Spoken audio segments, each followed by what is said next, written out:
The night pressed down on the old warehouse district, muffling the city's distant hum. Arif stood beneath a flickering street lamp, clutching a worn letter. His map, his justification, his world. He checked his watch. The time was near.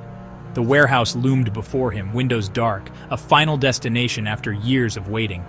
In his waistband, cold metal reminded him of the promise he'd made. Justice, or maybe revenge. The line between the two had blurred. He took a breath, steeling himself. There was no turning back. The past had led him here, to confront the man who'd shattered his life. Nasir. The name tasted like ash. Arif smoothed the letter, tucked it away, and stepped toward the darkness. His destiny awaited inside. The warehouse faded, replaced by a memory. 10 years ago, a bustling street market.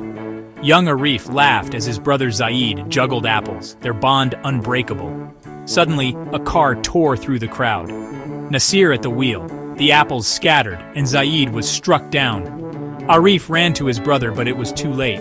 Zaid's last word was Arif's name. The world turned gray, grief and rage consuming Arif. Nasir vanished, shielded by power and connections. The case went cold, but Arif's vow burned on. He would find Nasir and deliver the justice denied to them. Arif pushed open the warehouse door, darkness swallowing him. Each step echoed, leading him to a dimly lit office. There sat Nasir, older, diminished, no longer the untouchable figure of Arif's nightmares. Arif spoke his name, voice trembling with years of pain. Nasir looked up, fear and guilt flickering in his eyes. "Do you know who I am?" Arif demanded. Nasir stammered. "That was a long time ago, an accident." Arif's anger flared. "You left my brother to die. You hid behind your money." He stepped closer, hatred crackling in the air. This was the moment Arif had lived for, the confrontation he'd imagined 1,000 times. Now, face to face, the reality was raw and electric. Arif drew the weapon, the climax of his long pursuit. Nasir's fear was palpable, but suddenly he clutched his chest and collapsed. The villain of Arif's story was now a frail, gasping man on the floor. This wasn't the ending Arif had envisioned. The weapon felt heavy, its purpose uncertain. He could walk away, let fate finish what he'd started. It would be easy, justice by omission. But as Nasir struggled for breath, doubt crept in. Was this truly justice, or just another form of cruelty? The fire of revenge flickered, replaced by confusion.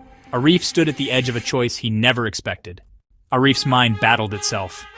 One voice urged him to leave Nasir to die, another whispered of mercy. Would this bring peace, or only deepen the pain?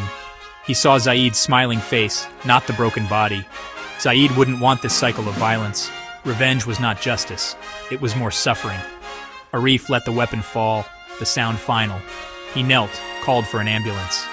"A man is having a heart attack," he said, voice steady. As sirens approached, Arif felt a weight lift. He hadn't taken revenge, but he'd found forgiveness, and himself. True justice, he realized, was choosing to save a life, not end one.